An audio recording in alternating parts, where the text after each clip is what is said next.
Assalamualaikum Sobat Football United. Dari The Athletic nih, Laurie Whitwell menulis sebuah artikel yang menarik ya. Ini terkait dengan update uh, ya transfer atau kabar transfer dari Manchester United, atau mungkin rencana transfer ya, lebih lengkapnya seperti itu, dari Manchester United. Sekali lagi gue jelaskan dulu bagaimana The Athletic ini merupakan media yang kredibilitasnya sangat tinggi banget, dan jurnalis Laurie Whitwell ini merupakan jurnalis juga yang memiliki kredibilitas sangat tinggi. Judulnya Transfer Manchester United, Carlos Baleba, Mickey van de Ven, dan kabar lainnya yang beredar. Oke, gue baca dulu artikelnya. Sir Jim Ratcliffe telah melakukan perjalanan dinas ke Manchester United selama 2 hari Senin berturut-turut. Perjalanannya ke Old Trafford untuk pertandingan menghadapi Leeds United pasti membuatnya merenungkan keputusan-keputusan yang lebih sulit yang akan dihadapinya. Sepekan kemudian dia kembali ke Manchester, mengunjungi markas latihan United di Carrington untuk mengadakan pertemuan dengan suasana yang jauh lebih ceria. Di antara itu, Michael Carrick membawa United ke Stamford Bridge dan menang, menempatkan klub di ambang kualifikasi Liga Champions. Mencapai kompetisi elit Eropa akan secara signifikan meningkatkan saldo keuangan Manchester United, membuka berbagai pilihan transfer yang lebih luas. Masa depan Carrick belum diputuskan. Jika dia tetap bertahan, kontribusinya akan sangat berharga. Tetapi United merasa mereka dapat melanjutkan upaya perekrutan pemain dengan upaya perekrutan pemain dalam situasi apapun. CEO Omar Berada, lalu juga Football Director Jason Wilcox, dan Recruitment Director Christopher Vivell akan memberikan masukan kepada Ratcliffe. Prioritas utama adalah lini tengah, dengan 2 pemain baru yang diharapkan akan segera bergabung. Keterampilan mereka harus saling melengkapi, begitu pula dengan Kobbie Mainoo yang sedang menyelesaikan kontrak barunya. United berharap satu gelandang juga dapat dipromosikan dari akademi. Tyler Fletcher, 19 tahun, dan Jim Twight, 18 tahun, telah beberapa kali bermain di tim utama baru-baru ini. Manchester United sedang mempertimbangkan beberapa opsi. Salah satunya yang tetap sangat memungkinkan adalah Carlos Baleba. Setelah persyaratan pribadi secara umum disepakati atas namanya dengan United musim panas lalu, ia mengalami musim yang sulit di Brighton. Diganti dalam 15 pertandingan Liga Premier, termasuk pada babak pertama dalam 4 kesempatan. Ia hanya bermain penuh 90 menit sebanyak 3 kali. Namun salah satunya adalah kemenangan 3-0 atas Chelsea pada Selasa malam. Ketika ia bermain bagus, merebut bola di kotak penalti dari Robert Sanchez untuk memberikan umpan kepada Jack Hinshelwood yang menciptakan peluang besar. Bagaimanapun, United terus memantau Baleba sejak musim panas lalu. United menyaksikan penampilannya untuk Kamerun selama Piala Afrika bersama Bryan Mbeumo. Baleba dinilai memiliki performa positif di turnamen tersebut dalam 5 pertandingan. Dan United menilai data keseluruhannya cocok dalam skuad dalam hal jangkauan lapangan, merebut bola, dan umpan. Tampaknya tak dapat dipungkiri bahwa upaya United musim panas lalu telah mempengaruhi pikirannya, dan performanya di Brighton sebagian juga terpengaruh. Ia juga berjuang mengatasi beberapa cedera ringan. Saat membela Kamerun, ia mendapatkan kembali kepercayaan dirinya. Staf Brighton telah mendukungnya sepanjang periode sulit ini.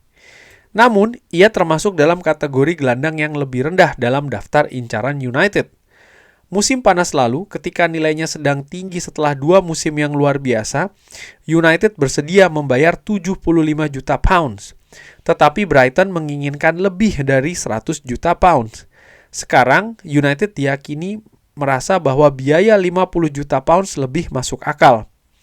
Apakah ini akan menarik bagi Brighton yang dipimpin oleh pemilik Tony Bloom, seorang negosiator yang terkenal tangguh, masih harus dilihat.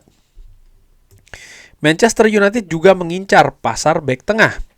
Ada beberapa orang di United yang percaya bahwa Aiden Heaven dan Leny Yoro dapat berkembang menjadi duet sebaik Gabriel dan William Saliba di Arsenal. Namun, staf perekrutan merasa bahwa tambahan pemain diperlukan untuk mengatasi bebannya pertandingan Liga Champions. Idealnya, mereka ingin mendatangkan bek tangguh berkaki kiri. Heaven, 19 tahun, sedang dalam perjalanan untuk membuktikan dirinya di posisi itu. Tetapi ada keraguan tentang Matthijs de Ligt dan Lisandro Martinez setelah musim yang diwarnai cedera. Harry Maguire berusia 33 tahun dan meskipun ia dalam performa terbaik, rotasi akan diperlukan di musim dengan kompetisi Eropa. Salah satu nama yang dipertimbangkan adalah Mickey van de Ven. Pemain berusia 25 tahun ini yang berbicara dengan Gary Neville di podcast The Overlap pada bulan Desember diperkirakan akan menarik minat apapun divisi tempat Tottenham Hotspur berada akhirnya. Kontraknya berlaku hingga 2029, jadi nilainya terlindungi.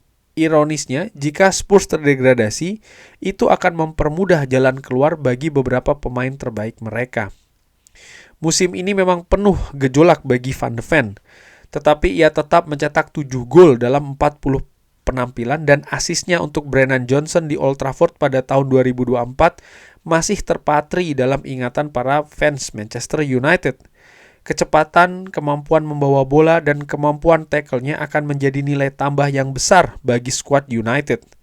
Namun, Liverpool juga pernah tertarik padanya di masa lalu dan bisa bersaing untuk mendapatkan tanda tangannya bersama klub-klub besar lainnya di Eropa.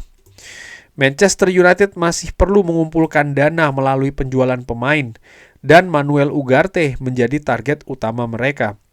Ugarte bergabung dengan Manchester United dalam kesepakatan senilai 50,5 juta pounds dari PSG pada tahun 2024, tetapi belum mampu menunjukkan performa terbaiknya dan akan segera dijual. Ratcliffe dikabarkan percaya bahwa pemain berusia 25 tahun itu harus dijual, sebuah pendirian yang ditegaskan oleh pandangannya dari tribun direktur Old Trafford saat pertandingan melawan Leeds, di mana Ugarte bermain sebagai starter menggantikan Mainu yang cedera.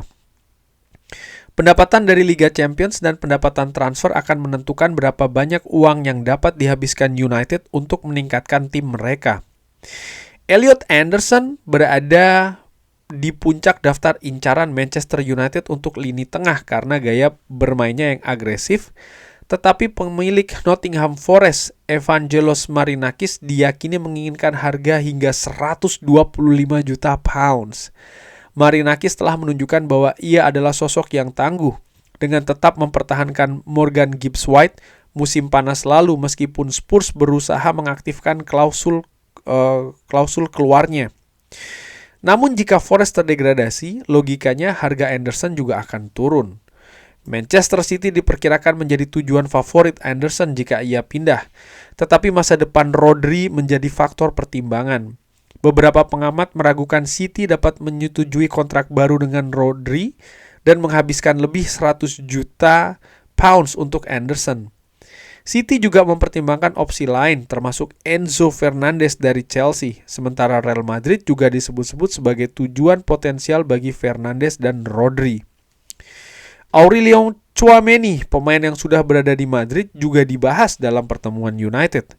Pemain internasional Prancis berusia 26 tahun ini bagaimanapun telah menjadi salah satu dari sedikit pemain yang konsisten di Bernabeu musim ini dan tidak jelas apakah Madrid akan mengizinkannya pergi atau apakah dia menginginkan klub baru. Tchouaméni bisa saja akhirnya menandatangani kontrak baru. Adam Wharton, 22 tahun, disukai oleh orang-orang di United karena kemampuan umpannya dan ketegasannya dalam menguasai bola. Penampilannya yang konsisten di akhir musim telah mengesankan, terutama karena ia telah bermain 47 pertandingan untuk klub dan negaranya. Namun, harga yang diminta Crystal Palace mungkin terlalu tinggi untuk United. Dan ketua Steve Parish adalah sosok yang sulit diajak bernegosiasi bagi para direktur klub pembeli. Diperkirakan, kesepakatan untuk Sandro Tonali, 25 tahun, akan berada di luar jangkauan United. Matheus Fernandes di West Ham United, Alex Scott di Bournemouth, dan Joe Gomez di Wolves juga telah dipantau. Meskipun United ingin mendatangkan dua gelandang, merekrut keduanya dengan harga di atas 70 juta pounds, ini sama seperti merekrut mengulangi tiga rekrutan besar mereka musim panas lalu. Mungkin di luar kemampuan keuangan mereka kali ini, mengingat penguatan skuad lebih lanjut yang dibutuhkan. Menghapus gaji Casemiro akan membebaskan dana yang signifikan. Sumber mengatakan klausul plus 1 dalam kontraknya masih dapat diaktifkan jika ia bermain sebagai starter di semua pertandingan yang tersisa. Ia juga berhak atas gaji penuhnya kembali sebesar 350.000 pounds per pekan jika lolos ke Liga Champions.